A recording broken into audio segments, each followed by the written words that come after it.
또 어려서부터 성경을 알았나니 성경은 너희 너로 하여금 그리스도 예수 안에 있는 믿음으로 말미암아 구원에 이르는 죄가 있게 하느니라. 모든 성경은 하나님의 감동으로 된 것으로 교훈과 책망과 바르게 함과 의로 교육하기에 유익하니 이는 하나님의 사람으로 온전하게 하며 모든 선한 일을 행할 능력을 갖추게 하려 함이라. 아멘. 지난 시간부터 성경에 오늘 이 말씀 보면 권위를 말해줍니다. 하나님의 감동으로 된 것으로. 사실 이 한 가지를 지키기 위하여 지금 이 말씀을 읽습니다. 하나님의 감동으로 된 것이 아니면 뒤에 말들이 의미가 있겠습니까? 없지요. 예. 구원과 관계가 없으면 15절 무슨 성경을 읽을 가치가 있겠습니까? 성경이 하나님의 감동으로 된 거기 때문에 교훈과 책망과 바르게 모든 온전하게 하는 데 유익하다 그랬죠. 구원에 이르기도 하고 하나님의 사람이 온전하기도 하고. 성경을 따라 산다는 것이 무엇이냐 할 때 제가 예를 하나 드릴게요. 우리가 가르치는 경우에 성경에 남자 고르는 법 나와 있습니까? 신부감 고르는 법 나와 있습니까? 그런 식으로 제목이 붙은 장은 없습니다. 성경이 근데 하나님의 감동으로 됐다라고 믿고 보면 보인다니까요. 보여요. 예를 하나 들어드릴게요. 새벽에 들은 분들은 있어요. 최근에 있었던 일이라서 말씀을 드립니다. 우리 딸내미가 저도 아깝거든요.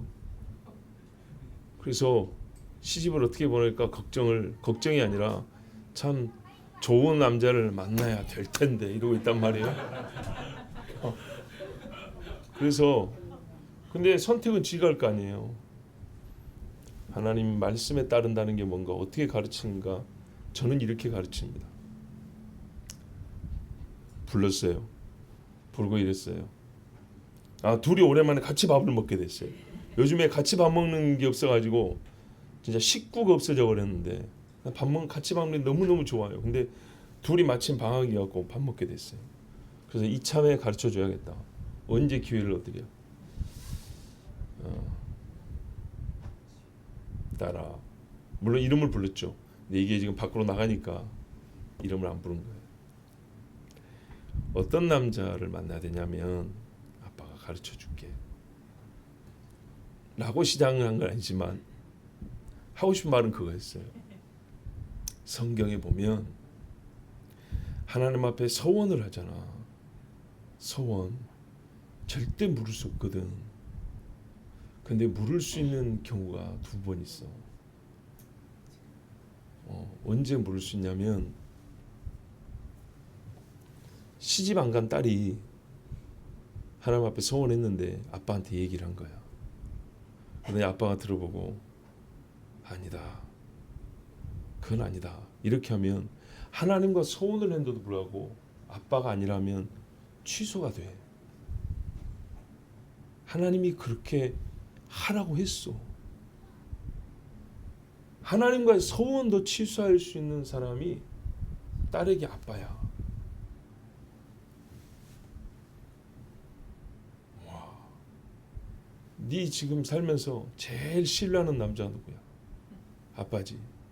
제일 믿을 만한 사람이 누구야? 아빠지. 그래. 그 아빠가 안 돼 그러면 하나님과 약속을 했는데도 그건 하나님이 취소를 봐준대. 된다 그랬어. 그런 존재가 아빠다. 하나님이 그렇게 정해놨어. 근데 그 하나님과 약속한 거를 취소할 수 있는 경우가 한 번 더 있어. 그게 뭘까? 아내가 남편 모르게 하나님과 서원해서 약속을 했는데 남편이 듣고, 제가 알기로는 그게 이제 그 행위를 하기 전에, 우리 흔히 말하는 보험금 1차 납입 전에, 내가 이렇게 해서 하나님과 서원했다 했을 때 남편이 듣고 아니다. 그건 하나님 앞에 하나님 제가 실수했습니다. 잘못했습니다. 이건 취소하겠습니다. 이렇게 제가 함부로 말해서 죄송합니다 하면 안 돼라고 해주지 않고 하나님 앞에 말 잘못한 것에 대해서는 속죄를 하겠지만 그 소원 자체는 취소가 된다. 하나님 앞에 소원을 했는데 취소가 되는 경우가 부인이 서운했는데 남편이 안 된다 하면 그게 취소가 된다. 그러면 얼마나 남편이 중요한지 알겠지? 근데 여기 보면 아빠하고 남편이 똑같지? 그죠? 아빠하고 남편이 갖고 있는 권위와 권한이 같죠. 하나님 인재 중에 같죠. 그러면 어떤 남자를 남편으로 맞아야 돼? 아빠 같은 사람. 답이 나오죠.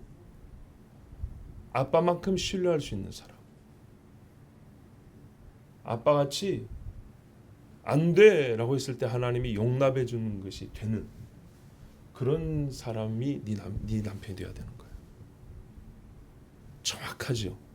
성경대로. 제가 이거보다 멋지게 말했어요.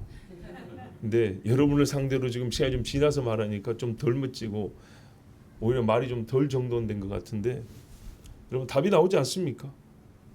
같잖아요. 네가 결혼하면 바꾸면 이런 거였어요. 네가 결혼하면 아빠는 없어지고 남편이 지금 네한테 아빠 있는 이 아빠 자리를 그 남편이 대신하는 거야. 그때 아빠는 2등이 되고 네 남편이 1등이 되는 거야. 아빠를 뒤로 물리는 남자가 네 남편이 되는 거야. 어떤 남자가 네 남편이 돼야 되겠냐? 잘 생각해봐라. 결혼한 후에는 아빠가 어째서야 아니고 남편이 어째서야 하면 아빠가 2등으로 물러나는 거야. 그렇게 되는 겁니다. 억울할 거 없어요. 그 다음 세대도 그렇고 그 다음 세대도 그렇고 똑같으니까.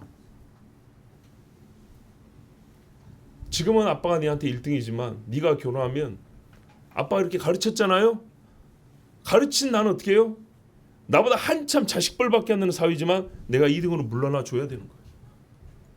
이게 성경이에요. 모든 성경은 하나님의 감도로 된 것으로 어렵습니까? 쉽죠. 한 번만 생각하면 답이 그냥 나와요. 어떻게 선택해야 되는가? 내 자리는 어딘가? 나의 권한은 어디까지인가? 바로 답이 나와. 교훈과 책망과 바르게 함과 의로 교육하기 유익하고 하나님의 사람으로 온전하게 되니 그죠? 이대로 이제 살면 돼요. 그대로 하면 복이 있을 것이고 그래 안 하면 복이 작거나 없을 것입니다. 그래서 우리가 여러분 이 엄청난 하나님의 감동으로 된 성경, 하나님의 사람으로 온전하게 하는 성경을 하나님을 딱 빼버리면 인간 철학이 돼버리고 사람 이야기가 돼버립니다. 하나님 말씀이 그래도 뭐 이런 사람한테는 해줄 것도 없고 그러나 여러분 조직적으로 집단적으로 사조 시대를 이끌어가는 정신으로서 그래서 그게 학교 교과서에 나와 어릴 때부터 하나님 없는 백성으로 만드는 생각들이 가득하기 때문에 우리가 좀 여기서 어린애들은 아니지만 조금 늦은 감이 있지만 그래도 아직도 우리에게는 자식 있고 손자들이 있기 때문에 밥상머리에 앉아서 교육할 수 있는 밥상머리 교육이 가능한 애들이 있기 때문에 우리가 어른들이 먼저 좀 알아야 합니다. 어려운 이야기를 한다고 생각하지 말고 좀 이렇게 바꿔볼까요? 내가 나이 들어서 유식해 주는구나 라고 생각하면 그 기분 좋은 일 아닙니까? 자 보십시오. 우리가 지난주에 계몽주의라고 그랬습니다. 꿈 깨! 이런 말이죠. 물론 이 몽자는 꿈몽자 아니고 어둡다 아닙니다. 어두운 데서 밝혀준다 이런 말입니다. 하나님이 지혜를 이미 줬건만 사람들이 하나님이 주신 지혜를 버린 다음에 우리가 다시 우리 스스로 지혜로워지자 이 선악과 따먹은 그런 심보라 그랬죠. 이게 언제부터 본격적으로 됐다고요? 옛날에도 있었어요. 있기는. 근데 전 세계로 본격되는 게 17세기입니다. 1600년대. 조금 더 가면 1700년대 한 초반까지.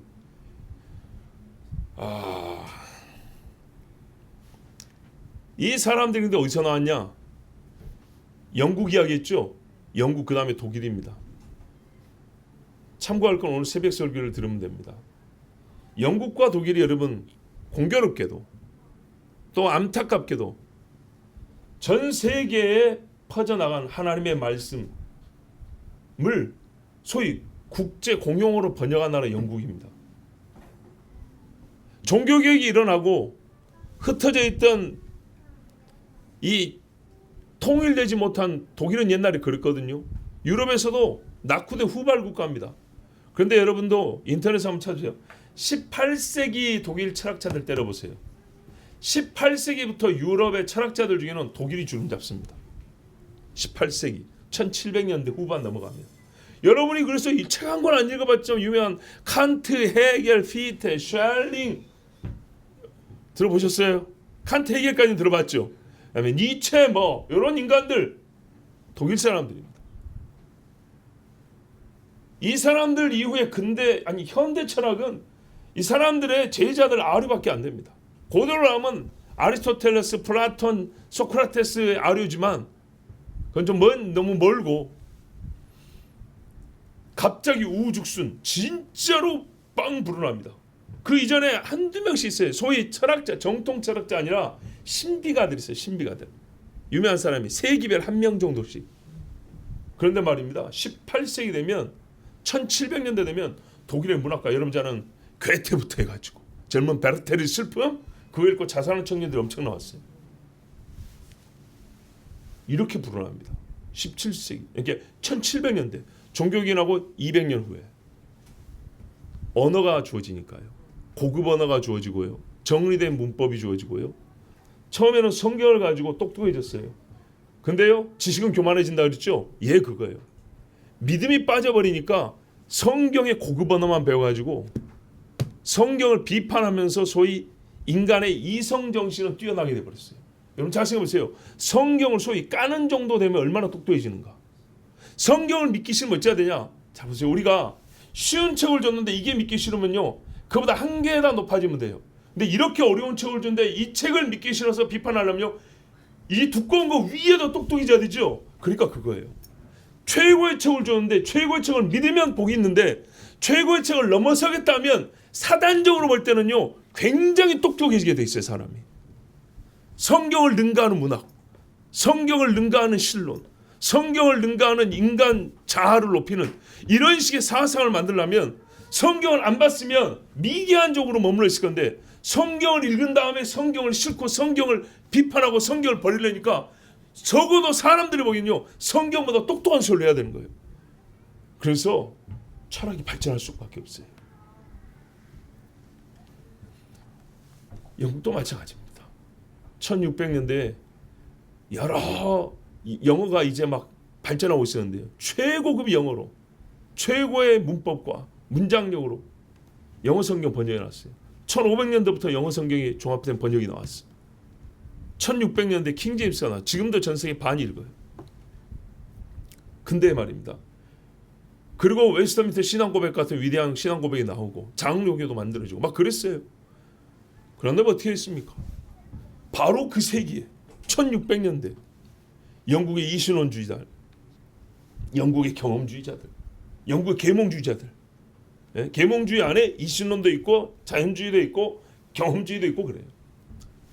이게 1600년대 나오고 그게 독일에서도 꿈틀거리고 1700년대에 독일에서 확 꽃을 피워버렸어요.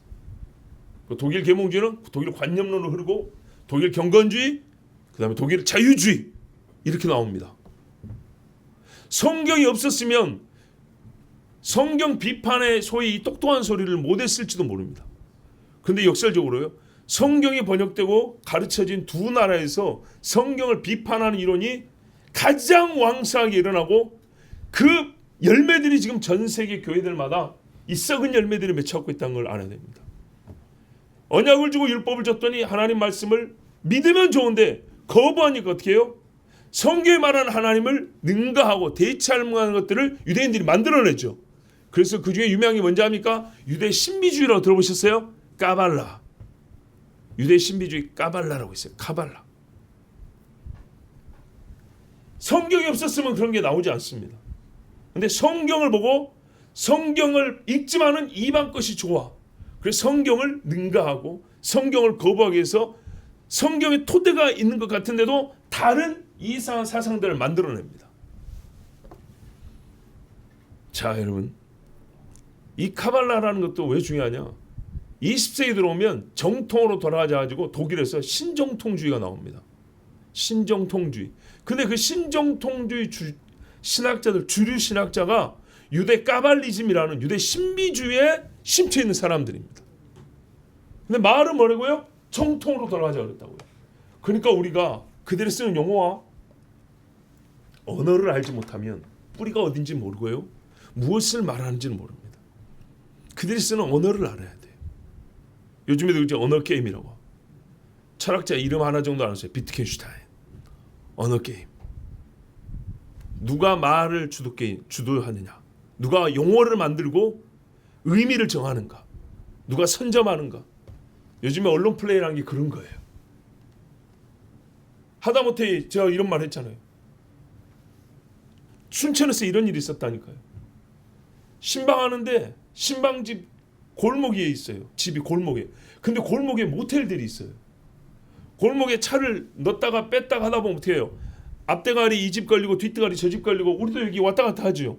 그런 것처럼 하는데 그 신방집 옆에 모텔이 있어가지고 차가 앞대가리 뒷대가리 이렇게 돌리는 중에 누가 사진을 찍었어요.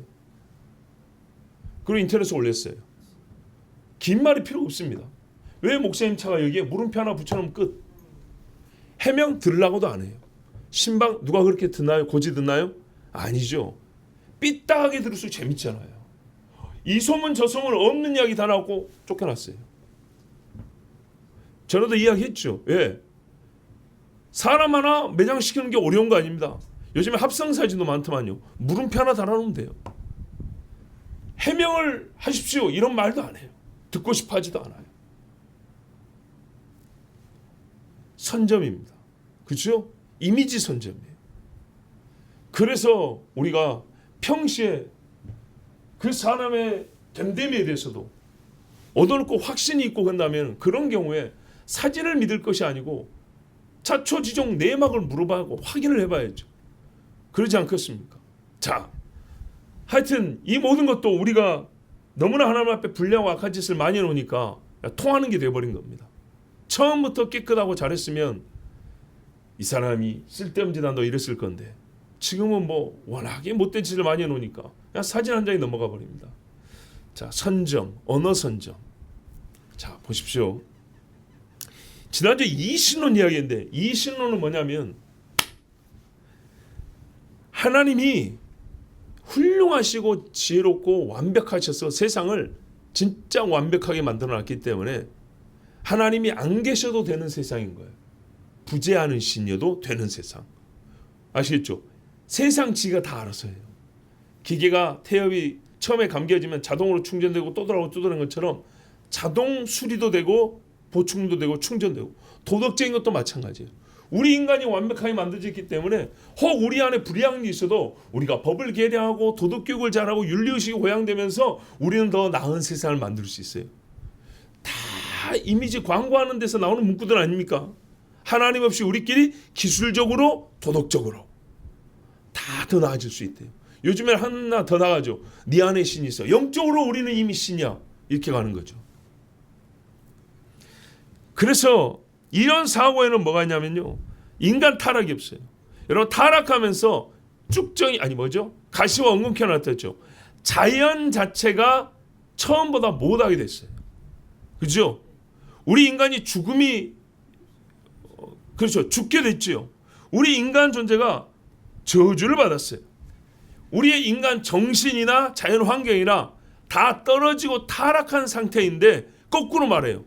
완벽하다. 즉 우리는 떨어진 적이 없다. 떨어졌어도 완벽하다. 이렇게 억지를 부리는 겁니다. 이게 그 전제입니다. 그러니까 어떻게 해요? 하나님 없이 우리는, 성경에서 타락이라고 했지만 우리 인간 정신도 타락되지 않았고 자연도 하나님을 알 수 있을 정도로 완벽하고 아니란 말입니다. 처음에는요, 독을 품는 뱀은 없었어요. 사람 잡아먹는 짐승이 없었어요. 그런데 지금은 그런 짐승이 많죠. 그 짐승이 현재 상태가 완벽한, 여러분, 변질되고 타락한 상태인데 이걸 보고 하나님을 온전히 할 수 있다고요? 처음부터 그렇게 되는 것도 아니지만 더 불가능하게 됐죠. 그런데 이 타락하고 변질된 저주받은 상태를 보고 완전한 하나님을 알겠다. 이게 이신론 주장자들입니다. 그러면서 말 어떻게 해요? 하나님이 워낙에 잘 만들어 두셔가지고 그런데 성경이 뭐래요? 내가 잘 만들어놨는데 너희가 범죄함으로 내가 저주를 해버렸어. 저주한 상태는 삐뚤어진 상태잖아요. 찌그러진 상태이기 때문에 너희는 그거를 스스로 펴지 못하고 여러분 렌즈로 보는, 거울로 보는 것 갖고는 너희가 완전히 볼 수가 없어. 이렇게 해도 불구하고 아니에요. 하나님은 훌륭하시잖아요. 하나님이 아니라는데 끝까지 하나님은 다 완벽하게 해놓으셨잖아요. 우리는 하나님을 볼 수 있어요. 안 오셔도 돼요. 우리가 찾아갈 테니까. 이게 이신론입니다. 쉽죠? 예.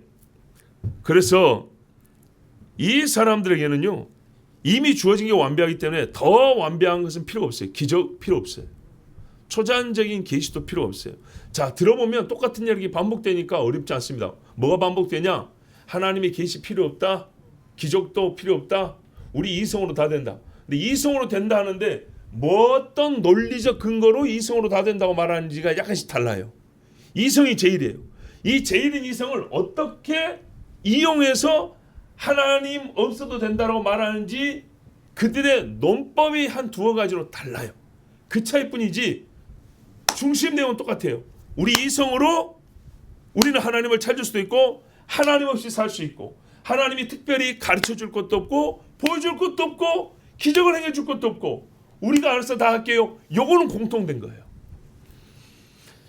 자, 그래서 이 세상에 하나님이 간섭할 일이 없습니다. 그러면 뭐가 필요 없죠? 기도가 필요가 없어요. 기도하는 거 왜 합니까? 부족함이 있기 때문이죠. 그죠? 왜? 하나님은 멀리 계셔도 우리가 다 알아서 하고 다 되게 만들으셨잖아요. 이렇게 하나님을 떠받드는 것처럼 했지만은 밀어놔 버렸어요. 하나님과 우리 사이에 영원한 간격이 있어요. 오지 마세요. 우리가 알아서 할 테니까. 이런데 무슨 기도를 하겠어요?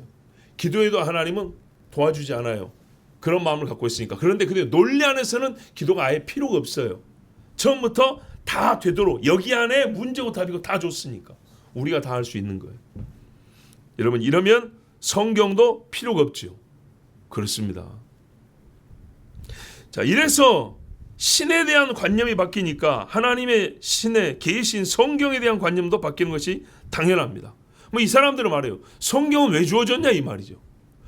사는데 실제로 필요해서, 아까 제가 말한 것처럼 필요해서가 아니고 우리 인간은 영적 존재이기 때문에 어떤 영적인 욕구라는 게 그래도 좀 있어.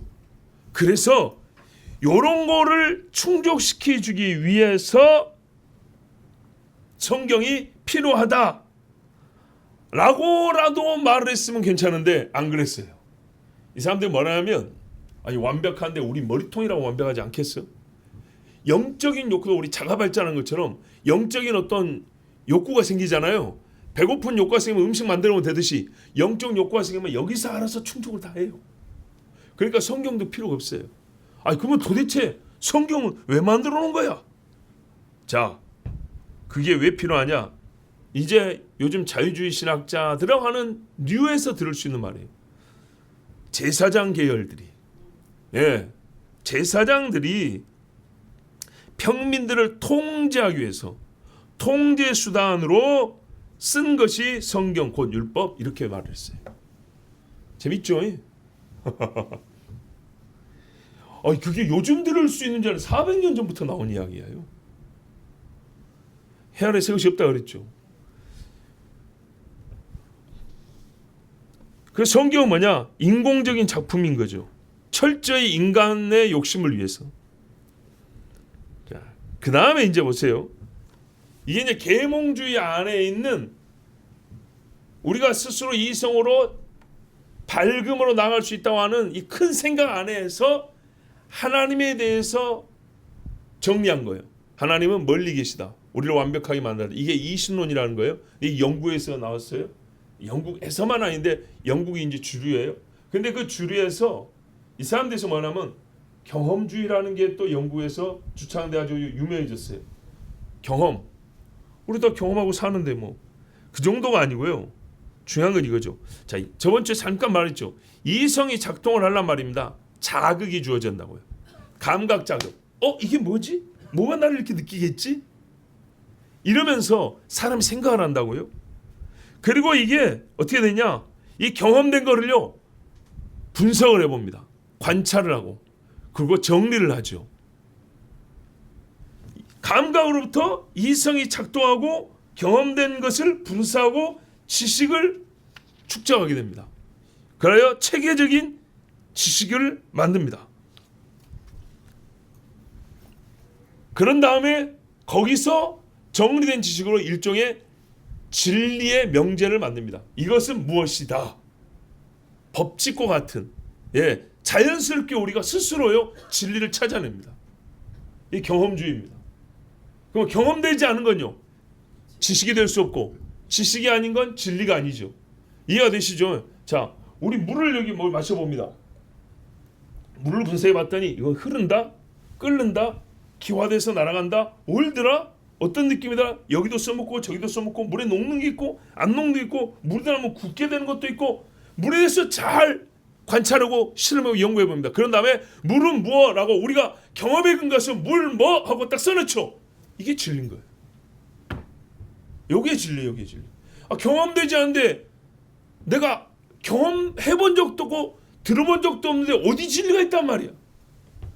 경험되고 확증된 것, 관찰과 경험, 실험. 그래서 정리된 지식, 이게 진리. 자, 그러면요 천사 너도 보고 나도 보고 했나요? 아니죠. 한 100년에 한 번씩 보는 거잖아요. 말하자면 누가 봤다 하더라도 그건 진리가 될 수 없어요. 우연적 사건, 어쩌다가 한 번씩 있는 거, 없었다고 말 안 해요. 그런데 그거는 진리가 될 수 없어요. 뭔 말인지 아시겠죠? 자, 그래서요 이성의 한계 안에서 경험되고 우리가 경험된 것을 결국에는 내가 문장으로 정리할 정도로 파악이 된 것만 진리. 그러면 그거 보세요. 내가 아무리 경험했지만 파악을 못하는 건요, 깨우치지 못한 건요, 그건 내 능력이 부족한 거죠. 그런데 내 능력이 부족하다는 말 안 하고 진리가 아닌 거예요. 그래서 이성의 한계 안에서 종결하고 가둬져 버리는 거예요. 우리가 잘 아는 존 로크, 영국의 경험주의자의 대빵인데, 로크 선생이 뭐라냐면 이성이 만사에 있어서 우리의 마지막 판결자이며 안내자여야 한다. 계시는 이성으로 판단되어져야 한다 그랬어요. 여러분, 이분들이 당시에 다 기독교인이라고 여겨지는 사람들입니다. 왜? 1600년대 영국 사람 아닙니까? 특별 계시를 다 거부하진 않았어요. 근데 이런 식으로 하다 보면 거부하게 돼 있습니다.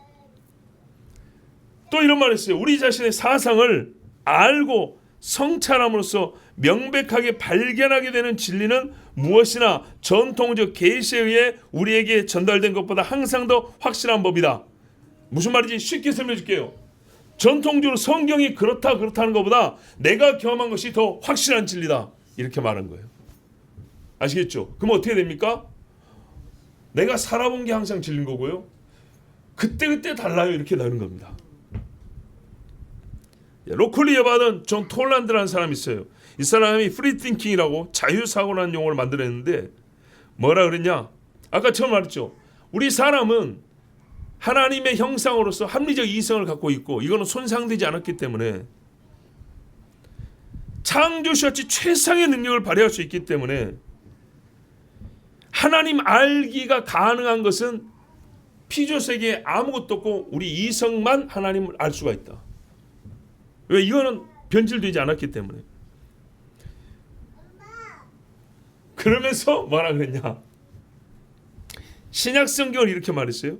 신약의 모든 교리와 교훈은 자연적 이성과 우리의 통념과 일치해야 한다. 그러니까 우리 이성이 타락하지 않았기 때문에 성경을 보면 우리가 이해할 수 있습니다. 이렇게 말한 게 아니고 우리의 이성이 타락하지 않고 완벽하기 때문에 우리의 이성적 사고에 어울리지 않는 것은 그것이 불완전한 것이고, 그렇죠? 그것이 타락한 것이고. 그랬는데 믿음이란 얘기는 안 써요. 그러니까요. 이성, 이해, 파악, 관찰 이런 말을 쓰지. 자, 여기서 들리지 않는 소리 뭔지 아시겠죠? 믿음이란 말을 들을 수가 없어요. 그래서 신약 성경에도 하나님이 하긴 하죠. 하나님이 우리 이성을 완벽하게 만들어놨기 때문에 그렇다 하면서도 신약 성경이 우리에게 믿으라고 준 책인데 우리 이성에 부합하지 않는 내용이 있다면 그것은 하나님의 말씀이라고 볼 수 없고 성경이 우리의 이성에 일치해야 한다. 이렇게 말을 했어요. 야, 여러분 벌써 많이 주무시는데요. 어떻게 하지? 그러나 좀 더 해보겠습니다. 예. 매튜 틴달이라는 사람이 있어요. 이 사람은 어디까지 말했냐? 복 있는 사람은 산상수훈이네요. 산상수훈을 개작을 해서 가르쳤어요. 이성의 법칙과 자연 종교의 지시를 받고 기적이나 이해할 수 없는 명제나 풍요, 과장, 은유, 예표, 비유나 불확실한 의미를 가진 구절들로 하여금 자기 이해를 혼돈시키도록 하지 않는 자로다. 무슨 말입니까? 복 있는 사람은 성경에 나온 비유나 이야기나 예화나 하나님의 말씀이라고 하는 예수님의 여러 가지 이야기들을 듣고 혼란을 안 일으키는 자가 복이 있다, 이렇게 했어요. 이게 영국 사람이 한 말이에요. 대단하죠? 토마스 울스톤, 예수님의 기적들 중 일부는 사탄의 영향을 받아 행해졌다. 여러분 이게 웨스터민스터 신앙 고백서가 나오는 그 시대의 영국에서 철학자들이 한 이야기예요. 예? 성당 가서 미사하고 예배당 가서 예배드리고 했던 사람들, 종교란에 기독교 쓴 사람들이 한 얘기입니다. 성경에 보세요. 바알세불을 힘입어 기절해야 한다고 했죠. 그 이야기 똑같이 하는 겁니다. 자, 금방 왔습니다. 독일로 갑니다. 독일에 합리주의가 있다 했죠. 이 계몽주의 두 말인데 영국의 경험주의, 독일의 합리주의입니다. 합리주의 다음에 이제 관념론이 있는데 하여튼 합리주의가 있습니다. 먼저입니다. 역시 이성인데요. 이성을 통해 존재와 현상의 근거를 파악할 수 있다. 무슨 말이냐? 아까 경험주의가요. 감각적인 경험을 가지고 지식을 쌓잖아요. 그죠? 구체적인 사실을 중시 여깁니다. 그런데 초자연적인 사건이나 이런 일은 경험하기 좀 어렵고, 뭐 천사니 하나님이 영이라는 것은 역시 이 경험적 존재, 경험이 안 되는 존재들이잖아요. 그러니까 어떻게 해요? 구체적인 경험과 증거가 없기 때문에 잘 생각해 보면 이건 믿을 수 없다, 이렇게 결론을 냈단 말입니다. 근데 합리주의자는 어떻게 했냐? 이 사람들도요, 처음에는요 성경적 사고를 시작합니다. 똑같이 하나님 높입니다. 하나님은 질서의 하나님이고 지혜로운 하나님이니까 만물을 질서 있게 만들어놨지 않냐? 그건 맞는 말이죠.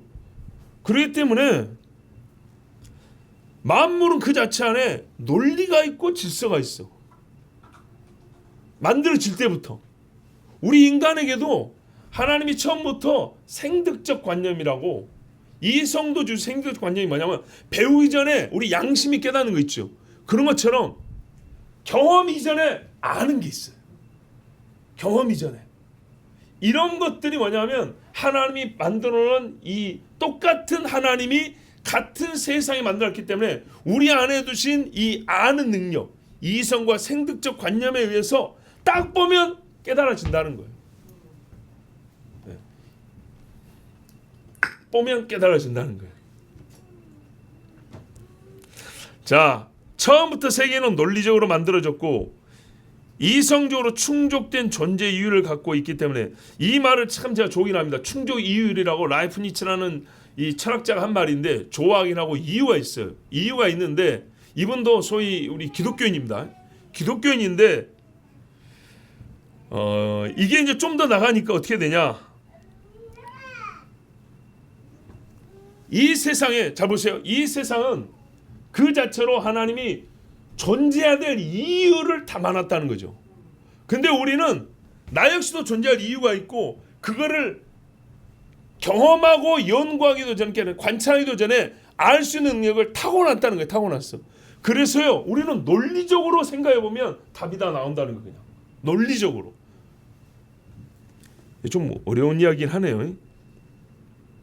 그래서 처음부터 세상은 논리적으로 만들어졌기 때문에 이성적으로 충족된 이유를 갖고 있기 때문에 이성적 존재인 우리는 본래적으로 세상에 관한 지식을 가질 수 있다. 네. 이성적 세상이고 이성적 존재니까 물고기가 물에 들어가면 자동적으로 헤엄치는 것처럼, 폐가 있으니까 입 열면 자동적으로 숨이 쉬어지는 것처럼 지식이라는 것도 이성적 존재가 이성적으로 만든 세상이니까 두 이성이 만나면 당연히 이성적 호흡이 가능해서 그냥 들어온다는 겁니다. 알아진다는 겁니다. 이렇게 해서요, 하나님이 중간에 우리에게 특별히 말씀해 주셔야 될 이유는 없어집니다. 영국의 경험주의나 독일의 합리주의 모두 이성의 절대성, 판단 우위성을 주장하는데, 다시 한번 정리하면 감각과 관찰되는 것이 진리다. 그리고 요거를 최종 확장하는 게 이성이다. 타고난 이성과 생득관념, 타고난 관념, 이것은 무엇이다, 저것은 무엇이다, 우리 인간은 건 타고났다는 거예요. 그래서 스스로 옳은 것을 찾아낼 수 있다. 관념은 있지만 이걸 찾아내는 이 작업은 이성이 한다. 그래서 역시 둘 다 이성을 최고로 놓는데 약간 활용 방법이 다르죠. 그렇죠? 예. 인간에 대한 이해가 달라서 다른 겁니다. 이성이 제일인데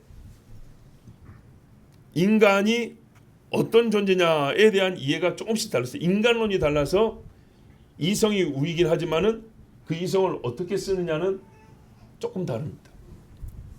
자, 이 독일의 합리주의를 조금 더 이야기해 보면요. 아까 말했던 라이프니츠가 이런 말을 했어요. 하나님의 영에 조명된 우리의 이성은 자연법을 계시한다. 이건 좀 어려운 말이에요. 이런 말이 있습니다. 철학자들이 왜 말을 어렵게 하냐. 너무 쉽게 하면 많은 사람이 너무 잘 알아버리면 못 알아먹게 하려고 어렵게 한다는 말이 있어요. 그리고 그런 게 있어요. 다 알아먹으면 지 마음에 맞는 소리 안 맞는 소리 정해가지고 권력자들이 죽여버리고 재편 만들거나 죽이거나 너무 쉽게 한다는 거예요. 그래서 중간에 너 이거 무슨 말이야 하면 지 살 방도를 해석을 하면서 말을 살짝 틀 수 있도록 처음에 어렵게 해놓는다는 거예요. 애매하게. 이해가 되세요? 예, 속설이지만 일리가 있어요. 소크라테스가 너무 말을 똑바로 해서 죽었다는 얘기가 있거든요. 그래서 그 뒤에 철학자들부터는 말을 어렵고 애매하게 해서 이거 싫어하는 사람이 너 이런 뜻으로 말했자면 잘 읽어보세요. 그런 뜻이 아니고요. 살짝씩 이렇게 빗게 할 수 있도록. 그래서 말을 어렵게 했다는 말이 있습니다. 자, 하나님의 영에 의해 조명된. 그러니까 우리는 어떻게 해요? 하나님의 성령이 조명을 받는다 이죠. 근데 어떻게 하냐? 이성은 자연법을 계시한다. 우리 이성 스스로가 스스로 법을 만들 수 있어요. 이 땅에 주어진 하나님의 법을 우리 스스로 하나님이 빛만 살짝 비춰주면 우리의 이성은 쫙 모든 게 금세 파괴되기 때문에 자연스럽게 법을 만들어서 살 수가 있어요. 이 안에 들어있는 법을 다 파악할 수가 있어요. 볼프라는 사람이 있어요. 여기서 이제 조심해야 할 게 있어요. 제가 옛날에 자연법 사상을 지켜야 된다고 설교한 적이 있어요. 한 6, 7년 전에. 그때 한 말은 어떤 말이냐면 최소한의 양심을 따라 우리가 옳고 그름을 분별할 수 있다는 얘기를 하는 거예요. 예. 고대로부터 지금까지 부모를 죽이거나 치는 놈은 진짜 짐승만도 못한 놈이죠. 이런 거는 누구든지 다 양심상 인정하는 바란 말이죠.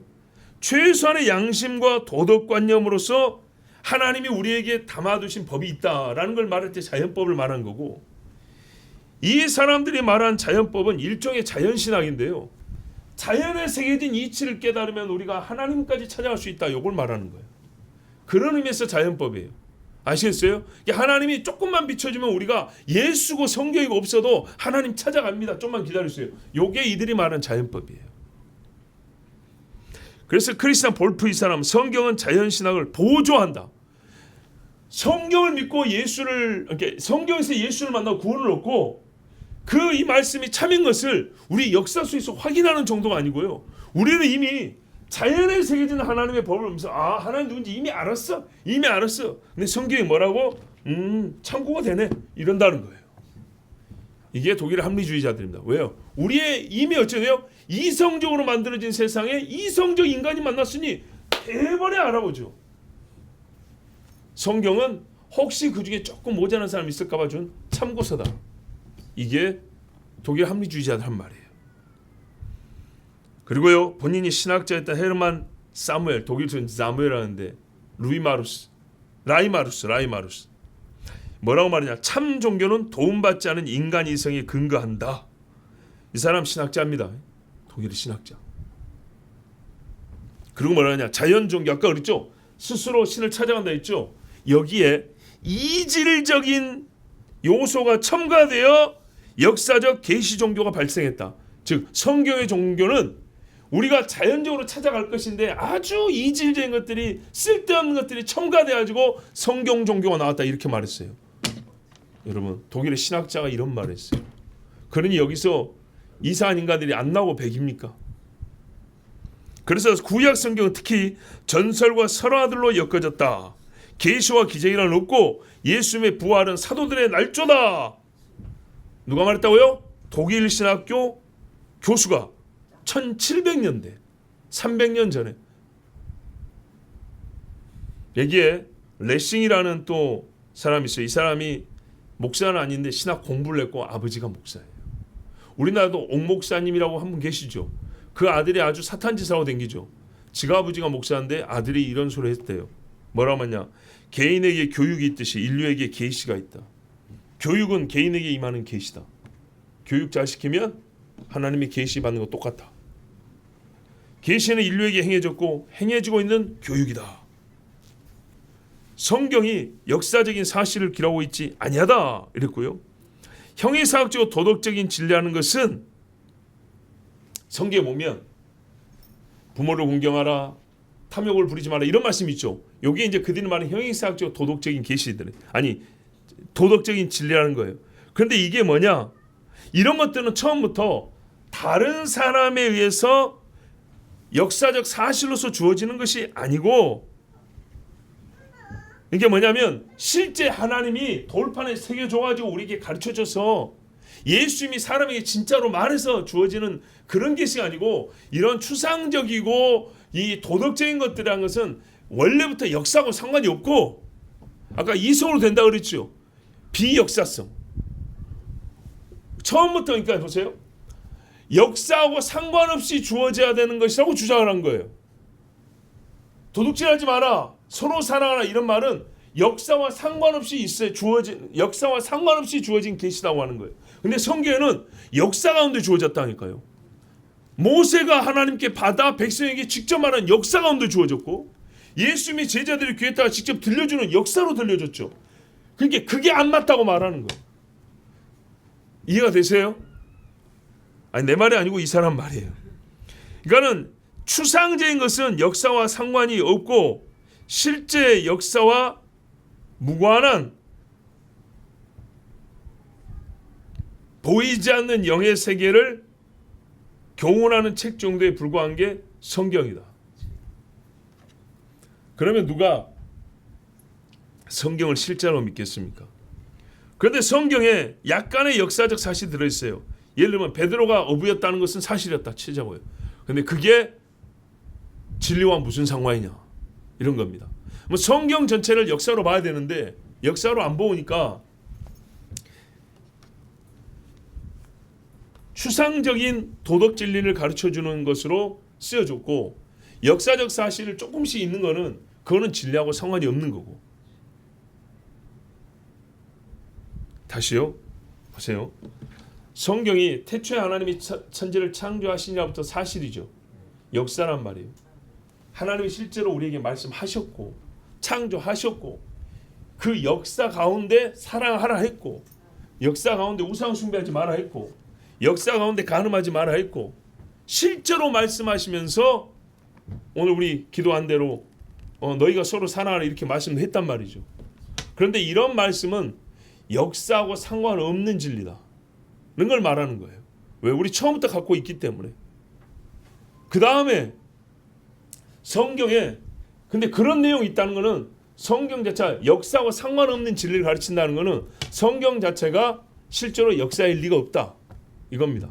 왜? 가르치는 교훈이 역사와 상관없는 걸 가르치니까. 그런데요. 역사도 있긴 있거든요. 있지 물론. 뭐 예수가 살긴 했고 베드로가 어부였다는 정도의 역사적 사실은 있지. 그러나 그것은 아까 말한 그 영적 진리를 가르치는 거하고는 상관없는 역사적 사실이다. 그 정도는. 자, 여기까지 하겠습니다. 그 다음에 여러분 독일의 할레 신학교라고 있어요. 할리에가 아니고 할레 신학교인데 여기 제물러라는 신학 교수가 있었어요. 이 사람이 뭐라냐? 계시는 이성 판단의 확인에 불과하다. 축자 영감 근거가 없다. 신약 성경에 하나님의 영의 감동을 받아서 아까 디모데 읽었죠? 근거 없는 소리다. 성경은 하나님의 참된 말씀이 아니고 단지 하나님의 말씀을 포함하고 있다. 여러분 이게 신정통주의에서 나온 겁니다. 우리 교회가 옛날에 보수교단이었다면서요. 지금 교단보다 더 보수교단이었다면서요. 그랬으면 들어봤을 거예요. 칼 바르트라고. 칼 바르트 신정통주의 대빵인데 뭐라 하냐면 성경은 하나님의 말씀이 아니라 하나님의 말씀을 포함하고 있다 그랬어요. 성경은 하나님의 말씀이 아니라 하나님의 말씀이 된다 그랬어요. 이것 갖고 그 사람을 이단이라고 몰아붙였단 말이에요. 저도 그 부분에서는 완전 이거 사입이라고 생각합니다. 옛날 아마 우리 초대 목사님이면 요거 분명히 전했을 거예요. 분명히 했을 거예요. 그런데 말입니다. 그 사람이 했던 말이 여기 나와요. 이미. 칼바르트 독일 사람인데 자기보다 한 200년 앞에 사람한테 들은 이야기예요. 뭐라 나왔다고요? 하나님의 말씀을 포함하고 있다 이랬어요. 칼바르트 이전 200년 전에 이미 독일 신학자의 입에서 들을 수 있는 이야기예요. 성경 영감 교리, 하나님이 영감을 따라 지어졌다. 이 말은 뭐라는 줄 알아요? 성경 우상죄다 이랬어요. 이 말이 여기서 나왔구나. 우리가 하나님의 성경 이러니까 꽤나 또 깨어있는 것처럼 너무 그런 식으로 하지 마세요. 성경을 높이는 우상 숭배가 죄가 될 수 있어요. 이런 소리. 그럼 그 사람은 성경을 믿냐? 안 믿고 오히려 성경을 하대하면서 높이고 존중하는 사람들을 꼴보기 싫으니까 그런 식으로 말한 거예요. 그리고 이러면서 뭐라 하냐? 문화 상대주의를 발전시킨 사람인데 요즘에 들을 수 있는 이야기예요. 뭐라 하냐? 성경 교훈주에는 기록 당시의 문화와 시대에만 적용될 수 있는 게 많다. 참 이 시대에 많이 들을 수 있는 이야기죠. 요즘 시대에는 안 맞다. 이 소리요. 1700년대 됐어요. 예수님의 가르침도 도덕적 교훈만 들을 것이 있고 나머지는 전부 다 유대 사상에 두드려 맞춘 거다.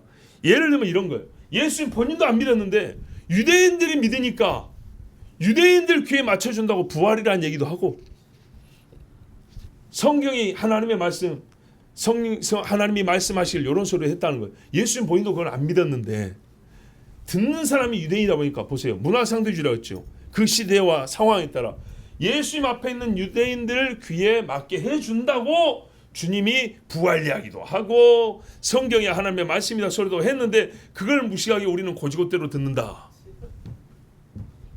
300년 전에 이런 소리 했다고요. 300년 전에. 어디서요? 독일.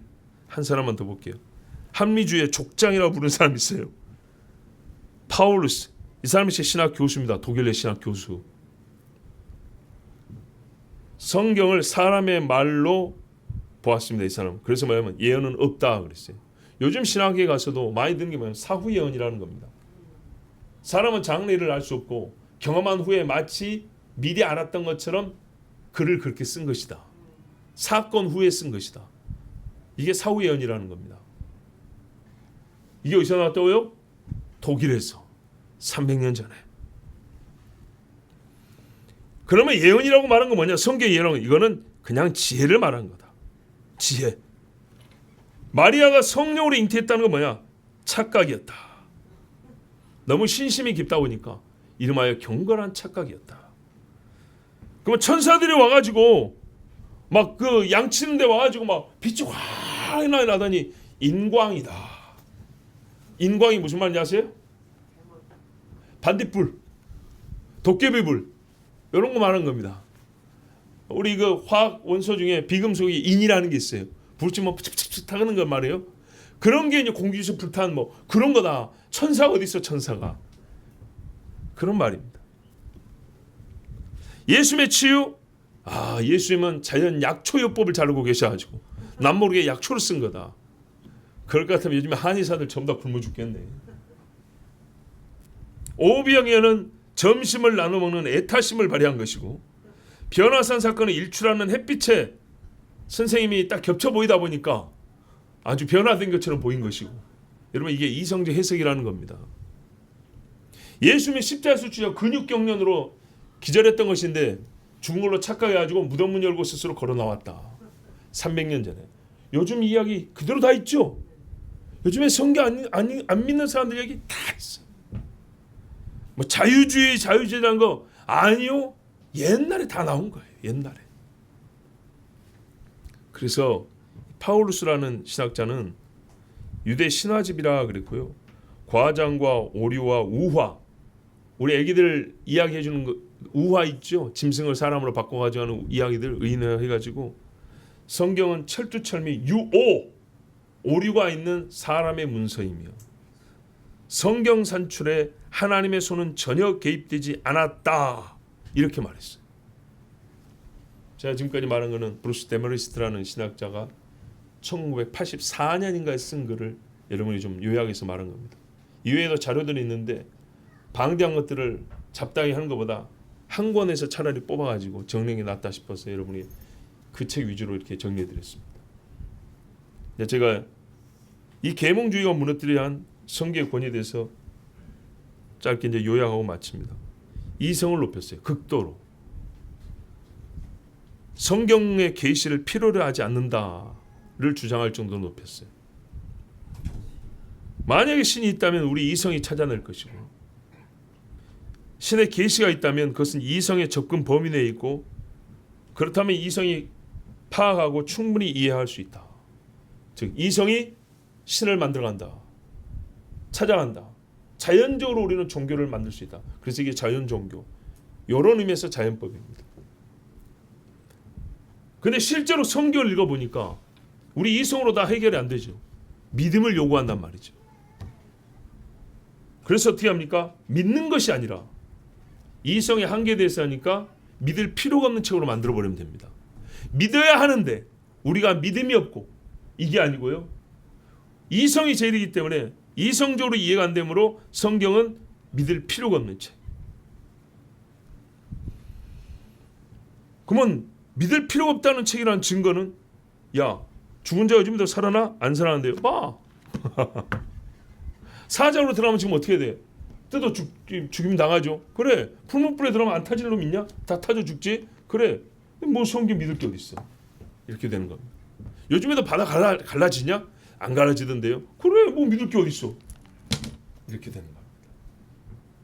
소리 지르면 성벽이 무너지나? 한 번도 못 봤습니다. 여리고 있어 없어? 없습니다. 그렇지. 이렇게 되는 거예요.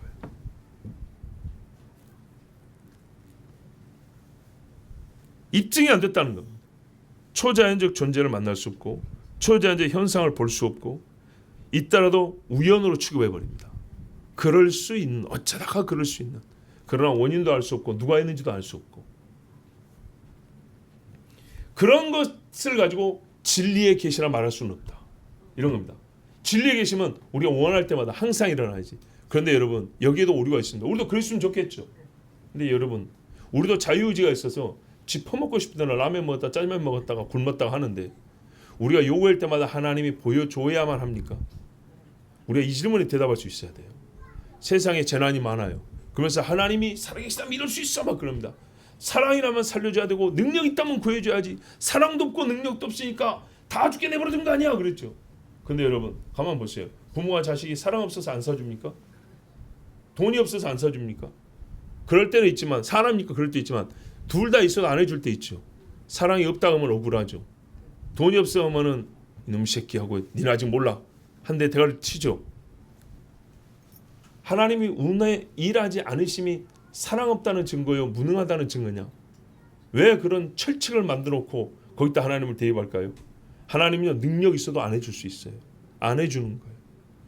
사랑하지 않아서 하나 사랑하기 때문에 그 일을 일으키시기도 해요. 거기까지 이해하지 못해요.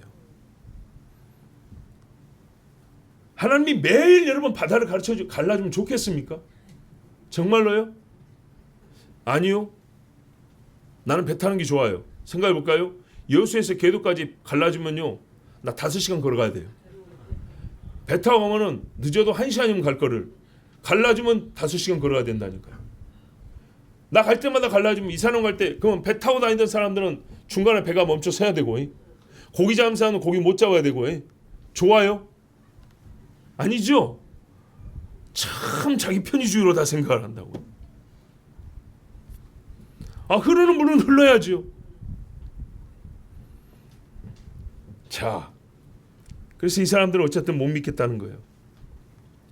분명히 말한 것은 신의 계시는 이성을 초월하기 때문에 싫다는 겁니다. 예, 한마디로 이거예요. 참 불쌍한 인간입니다. 가진 건 이성밖에 없어가지고 이거밖에 없는데 이 위에 계신 분을 인정할 수는 없고 그래서 그 별것도 아닌 이성을 꼭대기까지 이렇게 높여가지고 얼마나 얄궂은가. 이성. 너는 그거밖에 없지. 예? 하나님은요, 천사도 보낼 수 있고 벼락도 때릴 수 있고 기근도 내릴 수 있는데 인간이란 거는 요거밖에 없어가지고. 그래서 하여튼 성경의 초자연적 계시와 성경의 영감성 무시하고 부정하는 이제 설들을 많이 냈어요. 설들. 옛날에 진화론을 추정했던 토마스 헉슬리, 줄리안 헉슬리, 이 사람이 뭐라 했다고요? 왜 과학자들이 진화론에 빠져듭니까? 아직도 설이고 증거는 없는데요. 그랬더니 우리가 진화론을 뛰어드는 이유는 증거가 어쩌고 논리가 어쩌고 막 이래야 되는데 안 그런다 그랬죠? 뭐라고요? 진화론을 부정하면 하나님 사상을 따라야 되기 때문입니다. 다른 게 없어요. 세상은 스스로 생겼거나 만들었거나. 근데 하나님이 만들었다면 하나님이 법이요. 하나님이 진리인 거예요. 싫다 이거죠. 그래서 하나님이 싫어서 우기는 겁니다. 수학적으로도 우주 역사 137억 년 세포 하나가 스스로 만들어지는데도 확률을 시간으로 계산하면 그보다 많이 걸린다 했어요. 자, 그래서 이 사람들은요 이렇게 말했어요. 영감 교리를 일단 받아들이면, 오늘 디모데후서처럼 하나님의 감동으로 된 것을 일단 받아들여 버리면 초기 로마의 전설 이상의 역사적 사실성이 없다고 보이는 신비적인 내용을 도매금으로 믿어야 하므로 그것은 땜의 문을 여는 것과 같다. 무슨 말입니까? 하나님의 영감으로 써진 게 맞아. 이렇게 해버리면 성경에 기록된 모든 말씀을 다 믿어야 된다는 거예요. 창조도 믿어야 되고 여리고성 자빠진 것도 믿어야 되고 18만 5천이 쓰러진 것도 믿어야 되고, 저의 표현을 말하면 부활을 믿어버리면 그 앞에 말씀 다 믿어야 된다는 거예요. 그러니까는 요거 못 믿겠다. 끝까지 그래야지 된다는 거죠. 양심적으로 한 말이 그 말이에요. 그래서 영감 교리가 중요한 거예요. 하나님의 영감으로 된 거. 이거 무너지면 아무것도 안 믿어도 돼요. 근데 하나님의 영감이다 하면은 다 믿어야 되는 거예요. 자, 이들의 후배로 현대 신학자들 중에 대다수가 성경을 영감된 하나님의 말씀으로 믿지 않습니다. 기적 안 믿습니다. 창조와 종말도 꾸며낸 이야기로 생각하고 사실로서 진리를 담은 성경이라고 믿지 않습니다. 그들에게 일부 역사와 약간의 진실과 그런데 그보다는 많은 실존적 도움이, 아까 그랬죠, 위로 같은 관념적 위로. 그래도 나중에는, 미래에는, 장래에는, 종말에는 주님이 와서 심판한다는 걸 믿지 않은데, 양과 염소를 가린다는 그런 종말이 아니고 약자였던 지금 힘들게 사는 나를 이 힘든 상황에서 건져주실 그런 신으로만 믿는 종말. 회개에 속죄가 없어요. 그들이 말하는 종말은. 그런 종교 소적에 불과하게 만들어버렸어요. 근데 그 효과는 누구에게 많냐? 유대인에게 효과가 많아요. 이방인 우리는 효과가 좀 적습니다. 왜냐? 유대인들에게 말입니다. 이 성경이 얼마나 많이 되냐면 국가의 기원, 그죠? 자기들의 종교의 시작을 말해주는 역할까지 겸하기 때문에 유대인들에게는 그래도 좀 도움이 많이 되고, 유대인 아닌 우리에게는 도움되는 것도 별로 없는 그런 책입니다. 자, 시간 관계에서 이 정도로 마칩니다만, 이제 이 계몽주의를 오늘 2시간 한 거는 이어지는, 아까 좀 들어서 알겠지만 현대에도 많은 사람들이 하고 있는 말이 여기에 뿌리를 두고 있고 여기서 시작됐기 때문입니다. 이후의 생각들도 전부 다 이성우입니다. 우리가 생각해 보니까 이성이 그렇지 아니하다고 말하는 사람 없고요.